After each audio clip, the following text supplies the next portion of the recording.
안녕하세요. 정보가 세상을 바꾼다 인포뱅크입니다. 이번에 전해드릴 내용은 경제 충격에도 제로 코로나 고수 IMF 중국 제로 코로나 제고 요청에 대해서 한번 알아보도록 하겠습니다. 여러분의 구독, 좋아요 그리고 필요하시면 알람 설정까지 부탁드리겠습니다.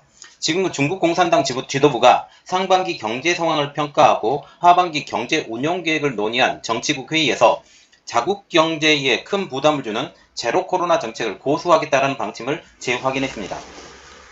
상하이 봉쇄 등 코로나19의 확산 충격으로 중국의 2분기 경제 성장률이 0%로 주저앉은 상황에서 중국 수뇌부는 올해 경제 목표를 가장 좋은 결과 쟁취라는 이런 추상적인 말로 대체를 했는데, 이는 올해 5.5% 성장률 달성 목표를 사실상 포기한 것이라는 해석까지 나오고 있는 것이죠. 그래서 경기를 포기하더라도 제로 코로나를 추진하겠다라는 그러한 내용이죠. 이와는 반대로 국제통화기금이 중국의 제로 코로나 정책에 따른 봉쇄 조처가 경제에 악영향을 미치고 있다며 중국 정부를 향해서 이를 재고하라고 공고를 한 상황입니다. 심지어 mRNA 백신, 말하자면 화이자나 모더나 백신을 사용해서 너희들이 문제를 풀어나가야 되지 않겠느냐라고 지적을 한 내용까지 있습니다. 이 내용에 대해서 한번 자세히 알아보도록 하겠습니다. 그러면 이번에 알아볼 내용, 경제 충격에도 제로 코로나 고수부터 알아보도록 하겠습니다. 경제는 시장의 원리로 움직일 때 가장 효과적입니다. 그런 이유로 공산주의 진영에서보다 자유민주주의 진영에서 창의와 혁신이 일어나고 경제도 더 빨리, 더 크게 성장할 수 있죠. 지난 30년 동안 세계화 흐름 속에서 가장 효율적인 생산과 소비 시스템으로 시장은 형성돼 왔습니다. 자유무역과 비교 우위와 함께 작동하면서 굴곡은 있었지만 사람들이 더 윤택한 삶을 살 수 있게 되었죠. 반면 규제는 시장의 발목을 잡고 효율성을 저해한다는 것을 깨달았습니다. 물론 자유방임의 악영향을 규제가 바로잡는 측면은 인정하지 않는 것은 아니지만, 그래도 자유주의적인 그 시장 경제가 경제 성장을 이끌어왔다는 것은 우리가 인정하는 바이죠. 여기서 규제를 삼가해야 한다는 지적은, 정치적인 규제는 시장 자유를 망치기 때문에 자제해야 한다는 말입니다. 그 대표적으로 잘못된 규제는 현재 중국에서 벌어지고 있는 제로 코로나. 처해진 입장에 따라서 이것을 보는 눈은 다를 수는 있지만, 제로 코로나의 문제점을 경제적 관점에서 크게 영향력을 미친 것은 사실입니다. 중국은 17조 달러의 GDP를 가진 G2 경제로서 14억의 인구가 대략 1인당 평균 1만 달러 수준의 경쟁력을 지니고 먹고 살고 있습니다. 세계 공장이라는 평가를 들을 정도로 세계의 소비시장에 미치는 영향도 아주 막강하죠. 물론 이것은 인건비 상승과 지정학적 요인으로 그 의의가 많이 쇠퇴하긴 했어도 여전히 세계 공장으로 불리는 것은 사실이고, 지금도 많은 물품이 중국에서 생산되고 있다. 그리고 의류와 같은 경우는 지금 다른 지역 미얀마나 캄보디아나 이런 쪽으로 가고 있다는 말은 나오고 있지만, 그것에 대한 원재료는 여전히 중국에서 생산이 되어 간다는 것은 우리가 익히 아는 내용, 이미 올려드렸으니까 이것에 대해서는 따로 한번 참조해서 보시기 바랍니다. 그래서 세계 공장에서 차지하는 위치는 아주 높다라고 말을 할 수 있죠. 또 다른 영상을 제가 올리는데, 이 영상에서는 중국이 지금 마오쩌둥 시대로 돌아가면서 이제 외국의 공장들을 하나하나씩 내치기 시작하기 때문에 이러한 것들을 피해를 보지 않으려면 하루빨리 중국에서 벗어나라 라고 제가 올린 내용도 있습니다. 어쨌든 중국은 이런 생각으로 제로 코로나를 강행하고 있습니다. 그 이면에는 서방과의 경제 심리로 자체 개발한 백신이 코로나 예방에 별다른 효과를 보이지 못하는 물백신이기 때문에 이러한 정책을 취하는 것임을 우리가 알 수가 있죠. 중국은 자기 백신이 한 2개나 3개나 지금 만들어졌는데, 이 백신이 코로나 예방에 아주 효과적이다라고 말을 하면서 전 세계적으로 떠들고 다녔죠. 그런데 오미크론 이후에 발생하는 변이에 대해서는 거의 잡지 못하는 물백신이 되었다는 것도 우리가 또한 알고 있습니다. 중국은 이것을 알려지기를 원치 않고, 그리고 자기의 실수를 인정하지 않고 싶어하는 마음이 굉장히 높다는 것도 우리가 알 수 있죠. 이미 자체 백신으로 코로나를 완전히 소탕했다 선전해온 중국에게는 이를 인정하기에는 너무나도 자존심이 꺾이기 때문이죠. 이러한 정치적인 이유 때문에 서방에서 개발한 코로나 백신을 부정하면서 감염자가 속출하는 마을, 공장, 도시를 봉쇄하거나 폐쇄하는 전대미문의 제로 코로나 정책을 구사한 것입니다. 중국은 자국 백신의 위상을 높이려고 서방 백신을 아예 수입해서 사용하지 않고 물론 일부는 수입해서 사용을 합니다. 그러나 그렇게 많은 양을 수입하지는 않는다라는 것을 우리가 알 수 있죠. 그래서 아예 수입하지는 않고 일부를 수입하긴 하지만 이것을 도시와 공장을 폐쇄한 것은 자국민의 생명 보호를 위한 처사라고는 하지만 너무 과도한 조치라는 것이죠. 그래서 그들이 mRNA 백신으로 알려지고 있는 화이자나 모더나 백신을 사용했다면 지금보다 훨씬 낫지 않을까. 물론 이 백신이 100% 효과가 있다는 말은 아닙니다.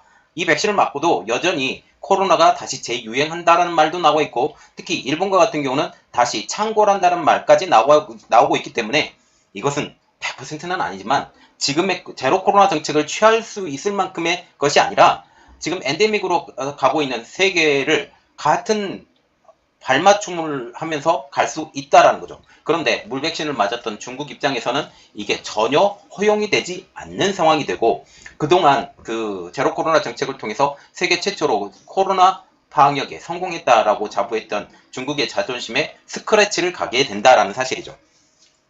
이러한 배경으로 지속적인 제로 코로나 정책이 유지되고 있는 것입니다.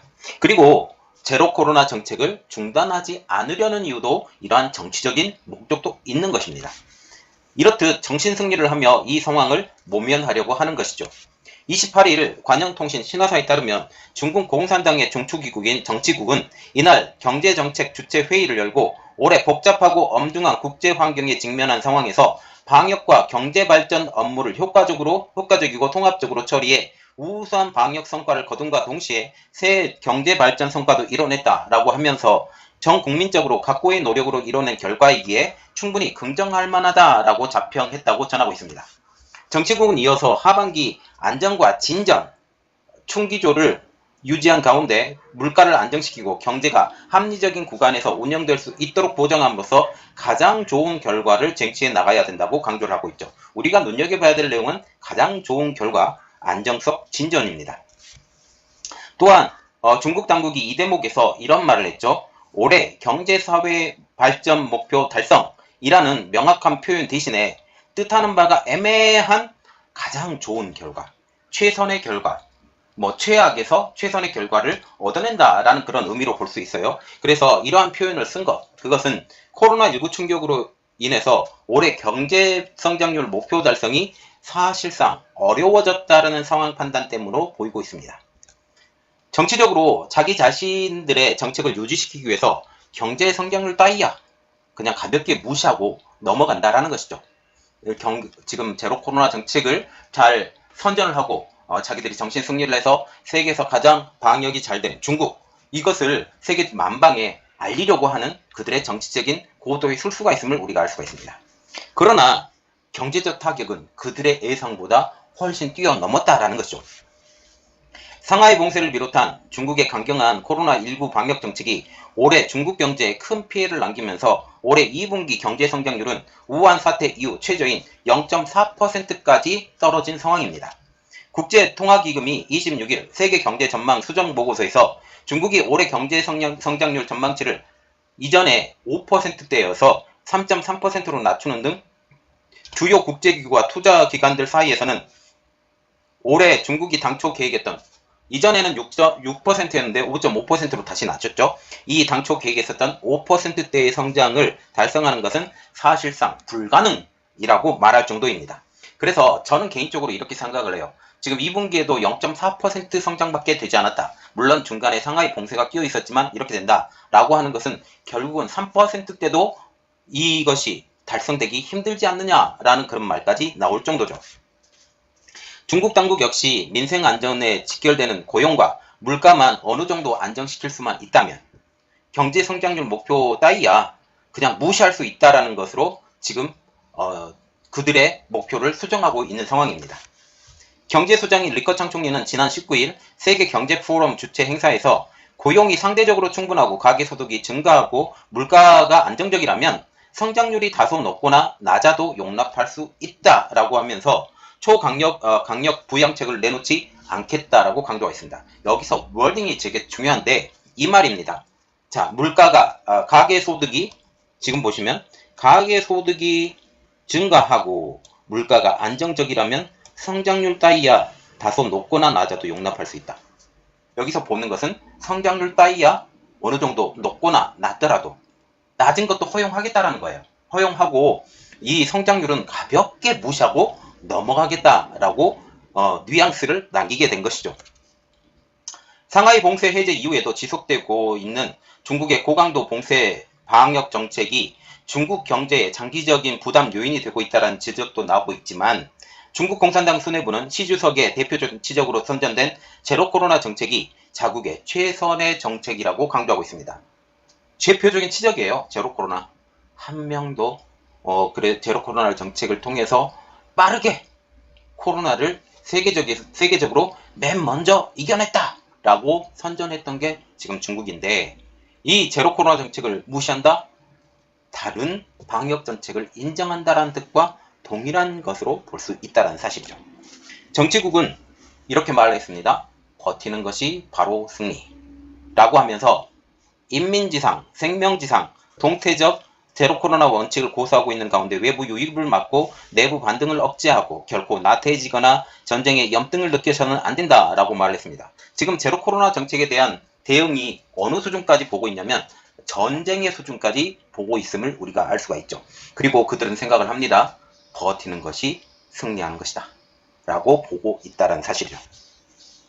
구체적인 하반기 정책 방향과 관련해서는 재정과 통화 정책이 부족한 수요를 보충하는 역할을 해야 된다라고 강조만 했지 후속 조치가 없었습니다. 그렇지만 재정 정책과 관련해 특별 국채 발행이나 이 재정의 융통성을 위해서 국채 발행, 그리고 내년 예산안 당겨 쓰기 등 추가 재정 확보 방안은 언급되지 않았고, 통화 정책과 관련해 추가 지급 준비율, 금리 인하 가능성을 시사하는 어떤 대목도 나오지 않았다는 거예요. 지금 중국의 경기는 하방 국면으로 들어가고 있는 상황. 물론 미국하고 좀 달라요. 미국은 인플레이션 때문에 경기 하방을 어느 정도 인정하는 분위기지만 지금은 중국은 제로 코로나 정책 때문에 중국의 경기가 완전히 식어가고 있는 상황에서 이러한 것들을 지금 허용을 한다. 아무런 대응책도 없다라고 보시면 되겠습니다. 중국 경제의 약 30%를 차지하고 있는 부동산 시장의 장기 위축 해소 방안과 관련해서도 정치국은 주택 수요자의 합리적 수요를 잘 보장해 줘야 한다면서도 각 지방정부가 각자 사정에 맞춰서 유연한 시장 활성화 정책을 펴라는 수준의 언급을 하는 데만 그쳤습니다. 즉 사실상 지방정부가 이 부동산 시장을 각자 도생하는 식으로 방치하게 되는 것이죠. 더 이상의 부동산 개입은 없다라고 보시면 됩니다. 이렇게 되면 어떻게 될까요? 중국 정부가 도와주려고 생각을 한 줄 알았었는데 결코 그렇지 않다. 그러면 부동산 경기의 하락은 눈에 보듯이 뻔하게 되겠죠. 한편 정치국은 이날 회의에서 알리바바 등 빅테크를 향한 새로운 규제를 자제하겠다라는 메시지를 꺼냈습니다. 정치국은 인터넷 플랫폼의 경제의 건강하고 지속 가능한 발전을 추진하고 플랫폼 경제 특별 개선 조치를 완성할 것이라고 하면서 플랫폼 경제 감독 관리를 상시화하는 가운데 녹색 등 투자 사례를 집중적으로 발굴하겠다. 그래서 녹색 등 투자 사례라는 것은 자기 입맛에 맞는 사례입니다. 자기들의 뜻에 따르는 인터넷 플랫폼을 좌지우지하겠다라는 그런 무시무시한 계획을 갖고 있다는 거죠. 중국 당국은 올해 들어서 자국 경기가 급락하자 최근 빅테크들의 새 규제 환경에 적응하는 가운데 이제는 경기 회복과 장기적인 국가 경제 발전을 위해서 적극적인 역할을 해달라는 메시지를 꾸준하게 내세우고 있습니다. 작년에 알리바바 때려잡았잖아요. 그리고 텐센트도 때려잡았습니다. 징동닷컴도 엄청나게 두들겨 맞았어요. 이렇게 됨으로써 지금 빅테크 기업이었던 알리바바, 텐센스, 징동닷컴 이런 회사들이 거의 중국의 자회사, 중국 국영 자회사 비슷하게 돼버렸어요. 특히 알리바바가 엄청나게 두들겨 맞았는데 이제 자기 손아귀에 다 들어왔으니까 느슨하게 풀어서 국영 기업처럼 그냥 운영하면 되는 것처럼 지금 보인다는 거죠. 제 눈에는. 이렇게만 인정해 주시면 감사하겠습니다. 자, 이렇게 중국이 정신승리를 하고 넘어가는 것은 어느 정도 자신들의 실수를 인정하고 싶지 않음도 알 수가 있죠. 그러나 이는 중국의 문제가 현재 전 세계의 문제로 연결된다는 점이 가장 큰 문제입니다. 자국민들조차 이 문제에 자유롭지 못하지만 세계의 공장으로서 전 세계에 미치는 영향도 만만치 않기 때문이죠. 중국이 제로 코로나를 하면서 자국의 공장을 폐쇄를 하고 일시 정지를 시키고 이렇게 함으로써 글로벌 시장에 제품을 제대로 전달하지 못해서 시장이 병목 현상이 일어나고 가격의 급등까지 일어난 상황입니다. 중국의 공장 폐쇄는 전 세계의 초인플레이션을 유발한 또 하나의 먼 원인으로 제공되고 있다는 사실이죠. 이에 IMF도 나서서 중국 정부의 제로 코로나 정책을 재고하라고 공고하게 된 것입니다. 여기에 서방제 mRNA와 같은 좋은 백신을 사용하라고까지 조언을 했죠. 그래서 이번에 또 알아볼 내용, IMF 중국의 제로 코로나 정책 재고 요청도 알아보도록 하겠습니다. 크리시나 스리니바산 IMF 아시아태평양 국장은 27일 로이터 통신과의 회견에서 중국이 mRNA와 같은 효능이 좋은 백신을 사용하고 고령층의 백신 접종을 확대하면 추가적인 봉쇄를 피할 수 있을 것이라고 조언을 했습니다. 그는 중국이 융통성을 보이는 등 약간 변했지만 우리는 이 정책, 제로 코로나 정책이 경제를 지체시키고 있다고 본다라고 하면서 이것은 반드시 다뤄져야 될 이슈라고 말했죠. 결국은 제로 코로나 정책을 폐기해라 라고 IMF가 종용을 한 것과 마찬가지입니다. 중국의 코로나19 대책이 IMF가 올해 중국의 경제 성장률 전망치를 애초에 4.4%에서 3.3%로 낮춘 핵심 이유가 됐기 때문이죠. IMF는 중국이 2020년 코로나19 대유행 초기를 제외하고 올해 40년 만에 가장 낮은 경제 성장률을 기록할 것으로 전망을 하고 있죠. 중국은 코로나19가 처음 발생했던 중국의 우한 지역이 또다시 봉쇄가 됐습니다. 미국 언론에 따르면 우한 장샤지구에서 26일 4명의 코로나19 무증상 환자가 발견되었다고 보고를 했죠. 우한시는 모든 대중교통 운행을 중단을 했고 행사장도 3일간 폐쇄했습니다. 이곳 주민 100만 명은 자택 대기 명령을 받았고 긴급한 사유가 아니라면 집 밖으로 나올 수 없는 상황. 그래서 베이징의 지금 상하이의 봉쇄와 거의 비슷한 상황. 이전에 코로나가 제일 처음에 발생했었던 우한 상황과 비슷한 상황으로 변해간다라는 거죠. 중국 내부에서는 향후 10년간 제로 코로나 정책을 유지할 각오가 있어야 한다는 주장마저 나오고 있습니다. 민족주의 성향 블로거인 왕타오는 턴신왕 등에 게재한 글에서 세계적으로 집단 면역이나 바이러스와의 공존을 부추기는 여론전이 존재하지만 코로나 바이러스는 효과적이고 지속적인 면역 능력을 얻기 어렵고 모든 백신이 감염을 완전히 막을 수 없다라고 하면서 중국은 모든 환상과 요행심을 버리고 적어도 10년 이상 제로 코로나를 원칙으로 한 방역을 지속할 준비를 해야 된다라고 주장까지 할 정도입니다. 중국이 이토록 제로 코로나에 집착하는 데는 정치적인 이유가 가장 크게 작동한다라는 시각이 많습니다. 미국 외교협회 CFR 앤중황 세계보건 담당 선임연구원은 최근 CNN에 기고한 글에서 중국의 제로 코로나 포기는 3년임을 노리는 시진핑 주석의 리더십을 약화시킬 것이라고 하면서 그것은 중국의 정치 시스템이 서방 국가보다 우월하다고 주장해온 정권의 정통성을 해칠 수 있을 것이다 라고 분석을 했어요. 결국 시진핑 주석의 3년임이 되지 않는 한 될 때까지 이 제로 코로나 정책은 계속적으로 유지될 것이라고 보시면 정말 좋겠습니다. 자, 지금 보시면 중국은 제로 코로나 정책을 계속적으로 유지하겠다라고 못을 딱 박았죠.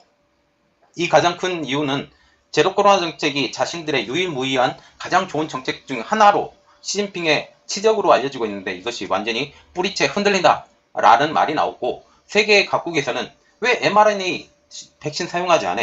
이것을 사용하면 훨씬 더 쉽게 봉쇄할 텐데 이것도 어렵습니다. 중국의 백신, 시노팩 백신이나 이런 백신들을 믿지 못하는 그러한 이야기와 똑같기 때문이죠. 물론 서방에서는 그렇게 생각하고 자기 나라에서는 무조건 이것을 지켜야 된다라고 생각하는 것이 지금 정답이라고 생각을 하는 거죠. 그래서 그들은 견디는 것이 정답이라고 생각을 하고 있고 이것을 그들이 결코 포기하지 않을 것이라고 보는 것입니다. 자, 지금 이 내용은 여기까지 하겠습니다. 저희 내용이 여러분들에게 도움이 됐다고 생각을 하시면 구독과 좋아요 그리고 필요하시면 알람 설정까지 부탁드리겠습니다. 감사합니다.